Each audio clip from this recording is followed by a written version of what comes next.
नमस्कार, मैं हूं गौरव कुमार और आप देखना शुरू कर चुके हैं अपना भारत न्यूज। हम इस समय बोधगया के सिखवाड़ा पंचायत में हैं और सिखवाड़ा के जो मौजूदा पैक्स अध्यक्ष हैं जो आरोप लगा रहे हैं कि यहाँ पे जो भी हमारा ठीक से काम नहीं चल पा रहा, उसका वजह है कि यहाँ की जो वर्तमान मुखिया हैं उनके वजह से नहीं चल पा रहा है। अब मुखिया जी से जानेंगे कि रीजन क्यों है, इन पे क्यों आरोप लग रहा है। पहले तो मेरे चैनल से बात करने के लिए आपका बहुत बहुत धन्यवाद। बहुत बहुत धन्यवाद गौरव बाबू। क्या कहना चाहेंगे तो पहले भी आप कई बार मिल चुके हैं हमसे। हाँ। ऐसा तो नहीं कि मैंने जाना पहचाना है हम लोग आपस में। तो सबसे बड़ी चीज़ है कि मुखिया का पैक्स का दूर दूर तक कोई मतलब इसका काम धाम से कोई इसका ट्रेंड से कोई मतलब नहीं है जी। और उसमें न कोई सहभागिता हमारी तय होती है जी। चुनाव समाज का ही कोई व्यक्ति लड़ता है, जीतता है, हारता है। जो जिस पद पर लड़ रहा है उसके सभी नॉर्म्स, किस तरह से लड़ा जाए, क्या व्यवस्था उसके अंदर है, बहुत से नियम कानून पैक्स का जो हम जानते तक नहीं हैं कि क्या मतलब हमको ये जानकारी तक नहीं था कि उसके सदस्य कैसे चुने जाते हैं, सदस्यों का क्या अधिकार क्षेत्र है, किस तरह से उनको काम करना है। बहुत सी चीज़ों की तो हमको जानकारी तक नहीं। ये तो समस्या जब उत्पन्न हुई तब हम कुछ लोगों से ही जाने हैं। सदस्य का भी इतना अहम रोल होता है। जो लोग इस पद पे उम्मीदवारी देते हैं जी, उनको बेहतर जानकारी लेकर ही अपना रणनीति तैयार करना चाहिए। पक्ष और विपक्ष में समन्वय कायम करना सत्ता में बैठे लोगों का काम है। जो लोग इस पद पर नहीं लड़ रहे हैं। आप ऐसा आरोप क्यों लगा रहे हैं? आरोप बेबुनियाद है, कोई वजह नहीं। कोई व्यक्ति समर्थन में हो तो वही आदमी प्रशंसा करता है, कोई व्यक्ति विपक्ष में चला जाता है तो आरोप प्रत्यारोप ही तो लगाएगा। और क्या, राजनीति में तो वही होता है, आरोप प्रत्यारोप लगा देना। लेकिन उन आरोपों में क्या दावे में क्या सच्चाई है। जैसे ही ये बात हमारे संज्ञान में आई, हमने आपसे संपर्क किया, ये क्या चल रहा है गौरव जी। उनका कहने का हमारा मतलब भी आप पक्ष जानिए कि लोग आरोप पर प्रत्यारोप लगा रहे हैं। सदस्य आप पैक्स अध्यक्ष चुने गए, चलिए अच्छी बात है, जनता ने आपको बनाया, लेकिन ये आप में होना चाहिए ना कि अपने समर्थित सदस्यों को जिताने की जिम्मेवारी, उनको लड़वाने की जिम्मेवारी कि आपकी बनती है ना। कि आप विपक्ष आपके सहयोग में नहीं खड़ा होगा, तो यदि उसको सहयोग में भी लाना चाहते हैं तो वो गुण आपके अंदर होना चाहिए। तो कोई सॉल्यूशन नहीं है ना कि उसके लिए मुखिया जी को आप जिम्मेवार समझ। इसका कोई सॉल्यूशन नहीं है। आप जो आरोप लगा रहे हैं, हमारे गांव में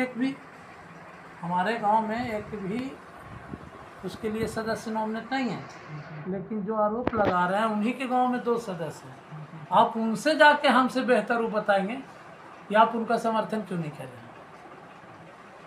वो उनके करीब रहते हैं, हमसे दूर रहते हैं, लेकिन उनके आपसे कोई बातचीत नहीं है। बातचीत की नहीं। समाज 10,000 जनता का मैं जनप्रतिनिधि हूँ, तो हमसे जुड़ा कौन नहीं है, हर कोई है।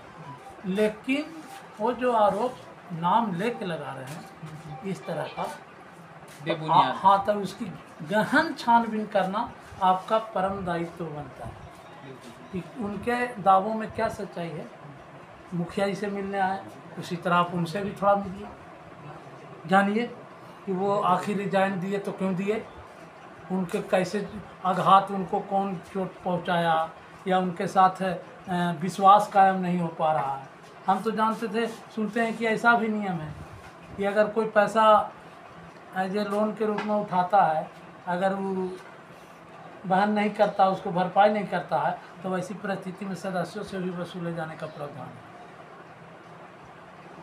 और जब तक आप एक दूसरे से सहयोग नहीं बनाएंगे, विश्वास नहीं बनाएंगे, तब तक कैसे कोई व्यक्ति आपके साथ काम कर पाएगा। उससे तो आपको प्रेम मोहब्बत बनाना तभी ना। और हमसे बेहतर तो उनके गांव में ही 2 सदस्य हैं, उनसे आप जा कर के लाइव डिबेट कर लीजिए। कि आखिर आपने ऐसा क्यों किया, रिजाइन क्यों किया, तो हमसे ज़्यादा अच्छा तहकीकात होगा और वो बेहतर बता पाएंगे। आप कभी प्रयास किए कि सब स्थिति ठीक हो जाए? स्थिति आज नहीं, हमारा परिवार कोई आज नहीं मुखिया है। नहीं, जो आप तो जानते हैं, हाँ, आप तो जानते हैं कि हमारी माँ भी मुखिया रही, पिता भी रहे हैं, है ना। 78 से सन 1978 से लगातार मैंने दायित्व संभाल रहे हैं। चाहे अगर चुनाव दूसरे फॉर्मेट में गया उसमें भी हमारा सहभागिता रहा है, इन्हीं के बनाने में भी। तो हम लोग तो कभी जनता लड़ाई झगड़ा तो सही बात नहीं, लेकिन हमने हमेशा लड़ाई को पाटने का कोशिश किया, लड़ाई को बढ़ाने का कोशिश नहीं किया। आप बखूबी जानते हैं कि लोकतंत्र में दुश्मनी कोई शब्द होता नहीं है। और अगर लोकतंत्र को दुश्मनी के साथ चलाना चाहिएगा तो या तो फिर दुश्मनी कर लीजिए, नहीं तो फिर राजनीति कर लीजिए, कोई एक काम कर लीजिए। अगर लोकतंत्र को आप दुश्मनी के साथ चलाना चाहिएगा। जनता से क्या कहना चाहेंगे?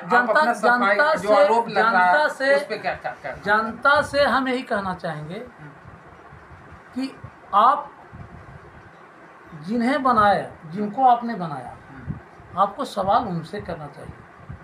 हमारा कैबिनेट अगर बढ़िया नहीं चल रहा है तो वो सवाल मुखिया जी से होना चाहिए। अगर सरपंच का कैबिनेट अच्छा नहीं चल रहा है तो वो सवाल सरपंच से होना चाहिए। ब्लॉक अच्छा नहीं चल रहा है तो वो सवाल प्रमुख से होना चाहिए, वीडियो से होना चाहिए। वो अनाप शनाप आरोप न लगावें जिसका हम चाहकर भी उसमें कोई न तो संशोधन कर सकते हैं, न उसके कानून में कोई संशोधन कर सकते हैं, और न किसी प्रकार का उसमें हमारे कलम से कुछ होना है। आप तो बेहतर जानते हैं, आप पत्रकार हैं, हर विषय का जानकारी आपको होता होगा। इस तरह के कई पंचायतें हैं मगध में, हम एक बार पढ़ रहे थे कि कई पंचायतें हैं कि विपक्ष का सदस्य जीता हुआ है और सत्ता में जो जिनको जनता ने जिताया उनके पक्ष का सदस्य नहीं हारा हुआ है, या उनके पक्ष का नहीं है। तो कई पंचायतों में, मगध के क्षेत्र के कई पंचायतों में इस तरह की समस्याएं हैं। तो उसके लिए मुखिया जी को जिम्मेवार दीजिएगा। मतलब आपके कहने का मतलब ये बुनियाद आरोप है, इसमें कोई लेना देना नहीं। क्या अब हम कह रहे हैं कि आपका कैबिनेट कैसे चलेगा, उसके मेंबरों से आप कैसे मधुर संबंध रखेंगे, जिम्मेवारी आप पर न तय होगा तो मुखिया जी पर तय होगा। हम तय कर रहे हैं, कोई वार्ड हमसे रूसा हुआ है तो हम तय कर रहे हैं कि आप बिगाड़े हुए हैं उसको। ऐसा आरोप हम किसी पर लगाए हैं? इतना दिन के राजनीतिक जीवन में एक व्यक्ति, इस पंचायत का एक व्यक्ति कह दे कि निजी हमला या सम्मान में कोई ठेस पहुंचाया हो मुखिया जी की तरफ से, तो राजनीति करना छोड़ देंगे। बहुत बहुत धन्यवाद।